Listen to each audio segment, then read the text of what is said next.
discussion, as is the tradition in our party, all delegates have an opportunity through their state representatives to voice their opinions on the political resolution of the party.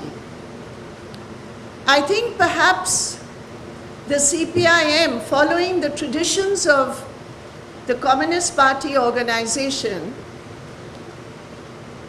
has the most democratic procedure of coming to a conclusion about our assessment of the political situation and the political line, the tasks, the priorities that the party adopts for the coming 3 years. As you all know, the party congress in our constitution is the highest body in the party which decides the political line.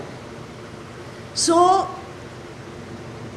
in the discussions on the political resolution, I think it was 48 delegates representing the states of India who spoke on the resolution. It was a very enriching discussion, and I think, yesterday you were told that there were some 4,001 amendments which had come in the pre-Congress period. And here, during the party congress, the delegates also have the right to move amendments, and a total of 390 amendments and 12 suggestions of how to strengthen the report further were made today. So the discussion on the political resolution has concluded. Now we will meet in the steering committee. We will discuss the various points which have come up. These will be summed up by the General Secretary in the afternoon session, and we hope that with the kind of strong determination and resolve to meet the current challenges that were expressed by the delegates today, we are confident that with the adoption of the political resolution, the CPIM will move forward, onwards, with greater strength and a strong unity on the line that we have to adopt in the coming days. In today's discussion, there were also several women delegates who participated in the discussion. There were several delegates who raised very important matters concerning social oppression under the Hindutva regime. So there were 3 aspects which were highlighted in on the basis of the political resolution. One, the main danger of the BJP and the RSS to the very constitutional framework of what we understand that India is today, on the basis of our freedom struggle, on the basis of the sacrifices of the people of India. That today is under threat.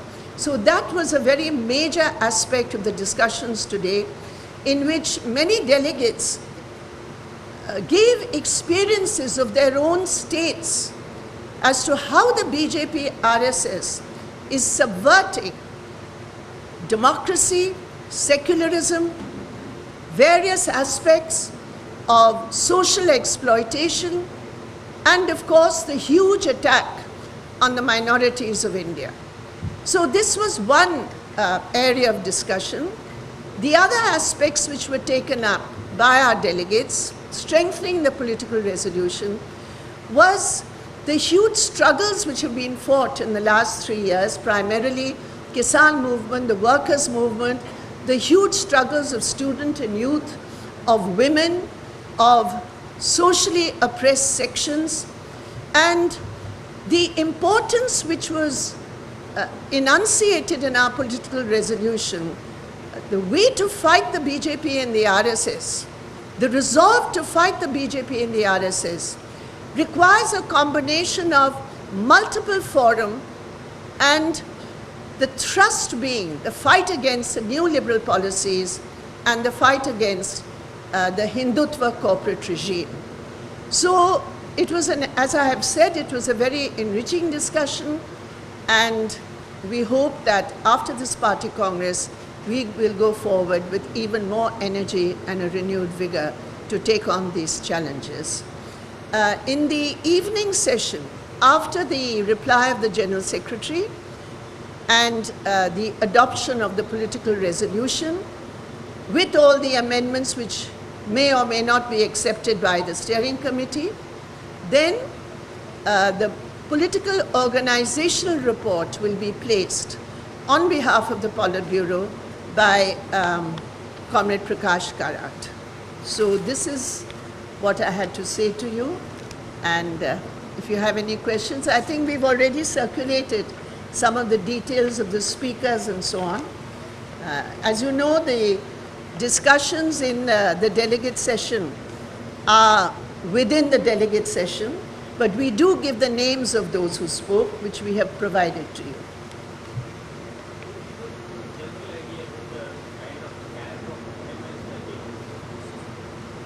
The amendments are basically to strengthen the political resolution with very many more details. For example, how the BJP RSS is attacking in various states, what are the kind of attacks that Adivasis have faced in different states, Dalits have faced, about women. So basically the approach of the delegates has been how to further strengthen the main formulations in the resolution. So I can't go into all the details of the amendments. We are just studying them, and now once it is done, you will see the list of amendments which have been accepted. The political line has been very clearly enunciated in our, here's the political resolution. There's a special section just to make it easier, especially for our media friends. There's a special section which is called political line. So all the points which are there are what were being discussed in the party congress.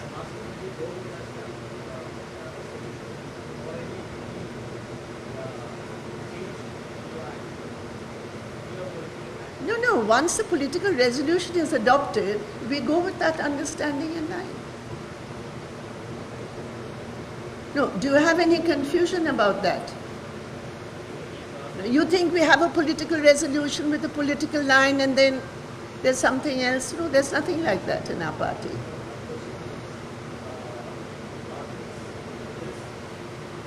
There is a confusion regarding cooperating with the Congress.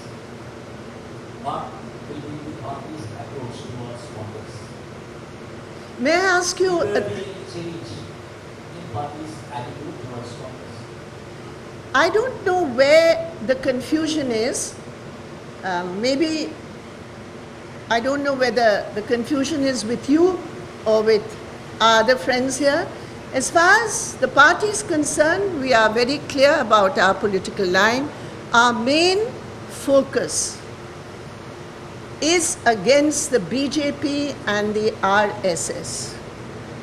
Our main focus, and it must be, not just for the CPIM, for every patriotic citizen in India, the prime task is to isolate and defeat this toxic force which wants to destroy the social fabric of our country.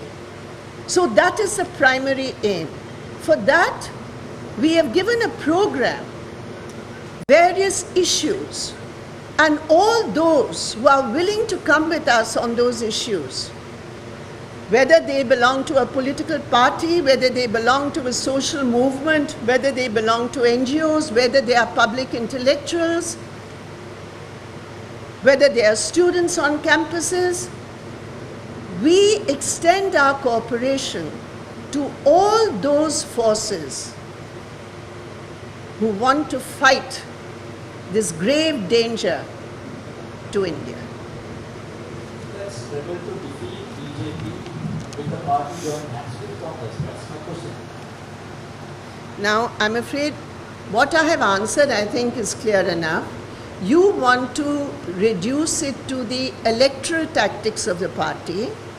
As far as the electoral tactics of the party are concerned, there is one sentence point number 10 in the political resolution, which I would request you to read.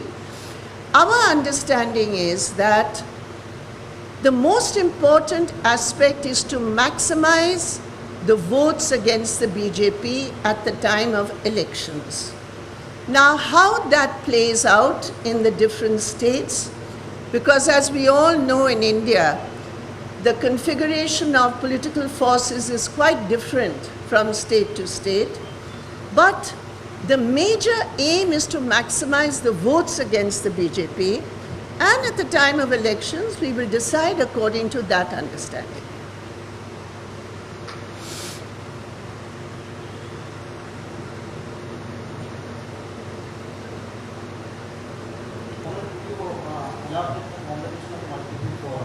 Sorry, you'll have to. Could you elaborate the combination of multiple forms? Because already you mentioned that India have to put to the constitution. I can't hear. What's happening is this: the noise of this fan. It's making it difficult to hear. Can you? No, it's okay.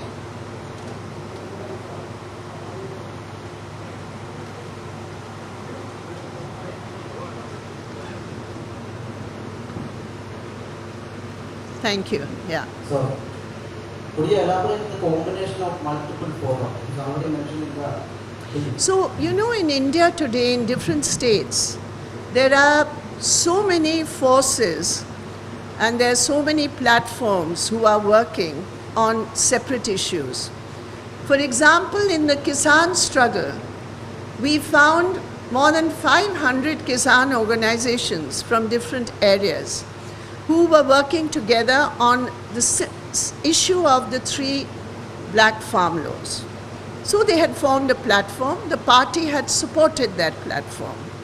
So on many issues like that, there are forums, those who fight for democracy, those who fight for civil liberties, the Adivasi platforms, the Dalit platforms.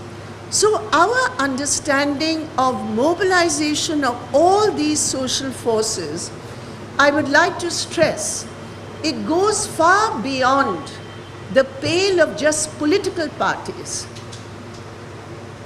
Beyond that, there is a vast section of the Indian population who are resisting in so many different ways.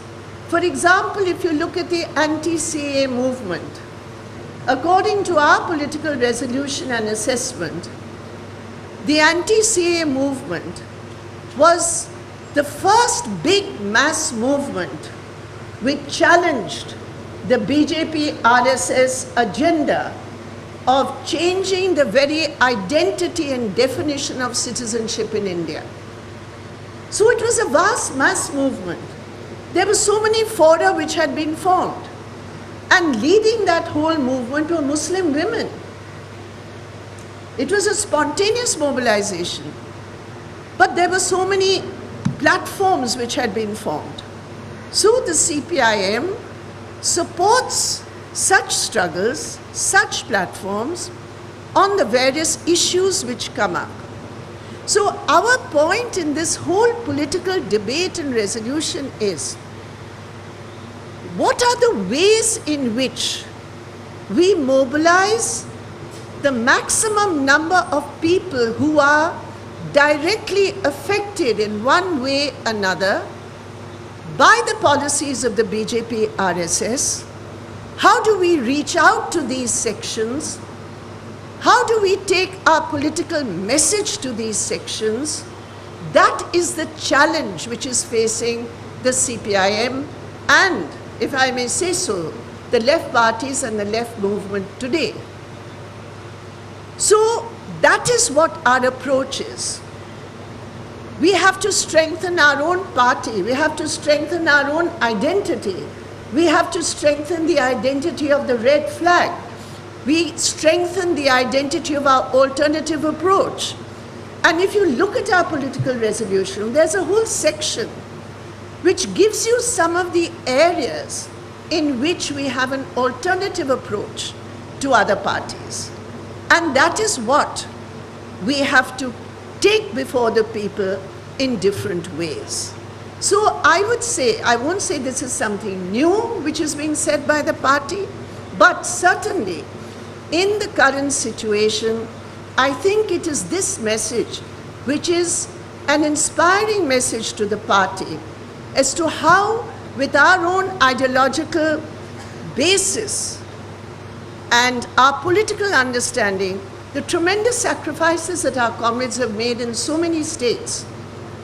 And I would like to add specifically that in the entire discussion, a recurring theme has been the model of Kerala in so many important areas and how we should take the experience of the Kerala LDF and the Kerala LDF government's policies to the rest of the country.